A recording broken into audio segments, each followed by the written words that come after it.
Hello. So, today I have a story to tell, an actual story, and I will tell you what I learned through that story and relating it to my life currently. So, I'm telling this so confidently. I have been angry with God for a while now be- due to multiple things, okay? But mainly three things. And those things are one, what is it?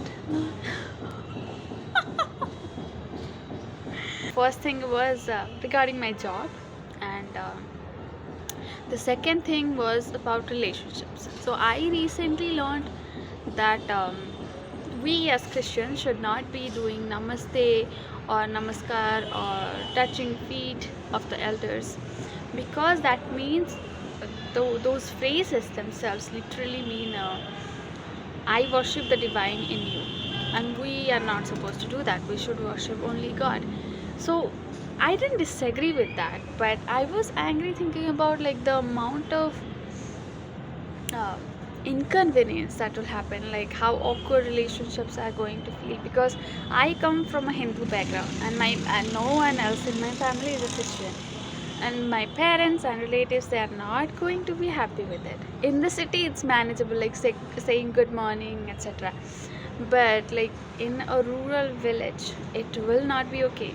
Third thing was again about like the idols. It was, I had this sari that I used to wear to my previous job, and it was my uniform, so I had to wear that one, and it had the picture of an eye, not the picture, the name of an idol at the end of the sari, okay? So it was kind of secular, but it was idolish. So I cut that part and I was wearing it. And even now in my new job, I still have to wear sari, and I didn't have a lot of those. So I chose to wear that one. And I was exactly when I was really happy and proud of myself, thinking that wow, I have this sari and I'm so respectful to my parents. That's when like God tells me these things, that you need to stop doing this. So I had to give that sari up, and I was upset about it. Okay, that's the context. Then I get to hear this story, and the name of the story is Model Millionaire. It's written by Oscar Wilde, and I'm telling you what I have read in a textbook, like in a school uh, book. All right, so this is how the story goes. We have this main character. His name is Huey Erskine, and Huey is this. He's a charming, admirable man, admired by everyone, but he's financially unstable, and he's not able to keep a job. He's like changing jobs constantly. Again, I'm not Huey, but you will see. Okay. So, yes, what happened is that, and then Huey was in love with a girl named Laura Morton, and Laura's father was a colonel. So, like, of course, he would want his daughter to be financially stable and secure, and he would like want status. So when Huey, and he really liked Huey, when Huey went to ask for the hand of Laura, her father said that, my dear Huey, come to me when you have 10,000 pounds of your own. Basically saying that come to me when you are financially stable and you have money. Then we will see about it. So, and Huey, we know that he didn't have any money. He didn't even have, like, he was so exhausted of like trying different jobs, and he was so done with that he was not working at all, and he was living by whatever money his aunt sent. All right, so that's his story. Then so the Huey was poor. Then Huey had this friend named Alan Trevor. Okay, Alan Trevor was a painter, and one day Huey went to meet him, and while he was there, when he reached there, he saw that his friend was painting something. He was painting this old beggar, and that man was like this poor man, and he was like wearing these torn clothes, and he had a hat for begging, and his face was all wrinkled, and he had this sad face, piteous face. Okay, and Huey looked at him, and Huey thought he's so miserable, and he was like telling his friend that how much do you make out of it? You should give some of the share. He's also working hard. You are standing, he's standing. You should give him some of the money. And he was like sympathetic toward that person. And while his friend Trevor was outside for a while, he had gone somewhere, we felt so sorry for that man. Like, that man was sitting there, and he was like, he looked in, he searched for some money in his pocket, and he found only one coin that he had, and he went across the room, and he put that coin in the hat of that man. He gave it to him, and that man looked at him and said thank you.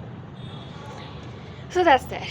Then later on, Huey, one more time, in a club, he goes to meet his friend Alan Trevor, and they are talking, and Trevor tells him that the old beggar was really interested in you. We talked about so many things: who you are, what your name is, where you are from, all of those things. And let me tell you, he was quite interested in your story with Laura. And Huey was still feeling sorry for that man, even planning to give some of his clothes to him, but he was so offended, which is quite like, I don't justify it, but it happens.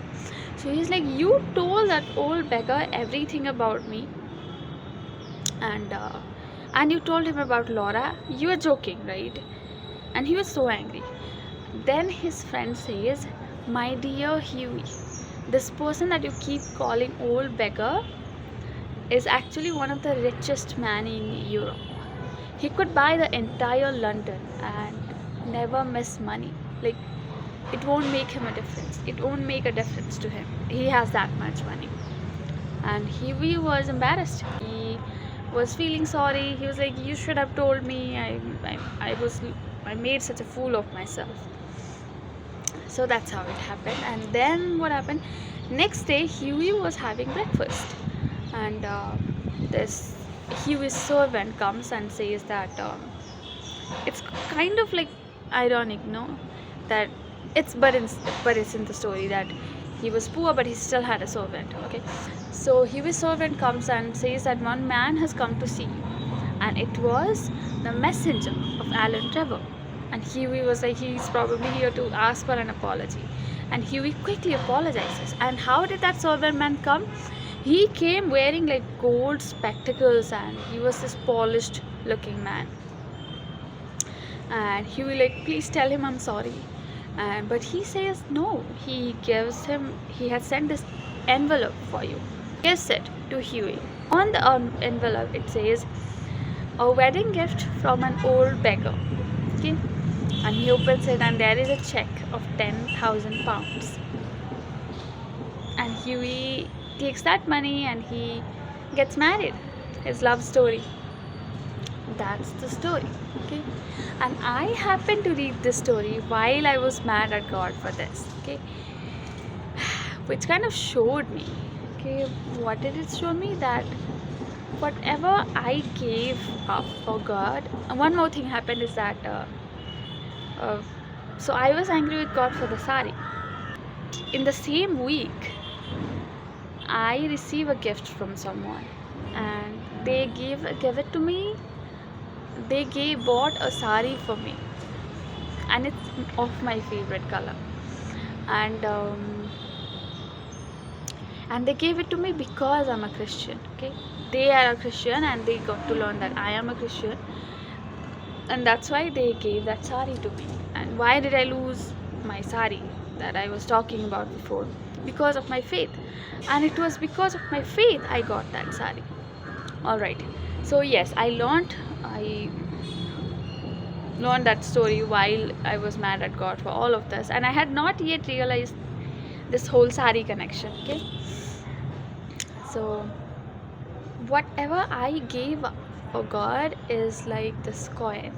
Okay, whatever, like we as humans, we don't have a lot, and whatever we have, it's a lot for him, for us. I mean, for us to sacrifice relationships, money, or anything we have, okay, it is nothing for God. I mean, God values those things, but it's a lot for us, right? Just like Huey didn't have a lot. For him, that's the only coin he had, and but he still gave it without knowing that this is a rich man or he's going to give me anything in return. So that's how Huey gave it. So it's not to minimize what we give. Sometimes we do say that, and I don't agree with that. That whatever you give to God, it's really small. It's not small. It's small for for him, in the sense that he's greater, not because he doesn't value it enough, but it's great. Okay, what am I saying? Ow, ow, gets hurt now. Ow, again it hurts. I'm having a heart attack. So let's say you give up a job, or a sari, or food, or some relationships, even our own life. Okay, not minimizing it again, it is a lot, but compared to what God has, it's like giving a millionaire a coin. Okay, he has a lot more, and he is great. He is that greater. Okay, and I got a sari in return, not in return, but he gave it to me. Okay, but he could have also not. And the thing is, like, whatever we give to God, um, like I told you, it's like he's able and to give it to us. Jesus said that whatever you sacrifice for the kingdom of heaven, you will receive in 100 folds. Not saying that you will, it's not exactly 100 folds. Okay, he's saying that you will receive something in return that's a lot more. Something is that we may not receive it in this life, and what else, but we will receive it in eternity. Jesus has promised that. But sometimes God lets us see a shadow of that in this life, in a big or small way. It's up to him. We should be, again, like, I am not the best person to say it, but it's true that we, like, God is worthy, and whatever demands, whatever our relationship with him asks from us, whatever is asked of us, he is worth it. And it's great, but it's only a coin compared to the millionaire that he is. He is infinitely greater than a millionaire, and he is super rich. And, like, think about it, the streets in heaven are made of gold, the gates are made of pearl, and just like that servant of Baron Houseper. So just like his servant came to meet Huey wearing this gold spectacles, like, imagine, that's just us saying that if that's how rich the servant is, how much more rich is that man? That's how it is. Like, the angels, that thousands and thousands of angels we have, who worship God day and night before his throne, one of them can defeat all of us, right? They are that powerful. And like I said, like, heaven, the streets are made of gold, diamonds, silver, all things that are riches to us, and those are just things that God made. The streets are made of gold, like, it's like cement to God. And how much more powerful is he than an angel? So yes, God is worth it. And let's be like Huey. Even when we have not much. Let's not think of God that think of God that as if he is that old beggar, but he's a millionaire. Like we didn't have the full revelation. We have it, that it's a millionaire that we are giving to. I hope you don't take it in the sense that this is a prosperity gospel and that God is some kind of lottery. You give 1 rupee, you get 100 rupees in return. No, that's not how it works. You give 1 rupee simply because he is worthy. Okay, he may give 1 rupee in return, he may give nothing. He is worth it, and he gave that 1 rupee to us. And it is my prayer that looking at his greatness, how much greater is he? Who would not want to? Let's say you have 1 coin, and would you hesitate if a millionaire wants some money from you? You're like, he's able, like, he can just give it to me a lot more. But he may not, but it's still a great friend to have. Let's be like Huey. It's my prayer that we would see God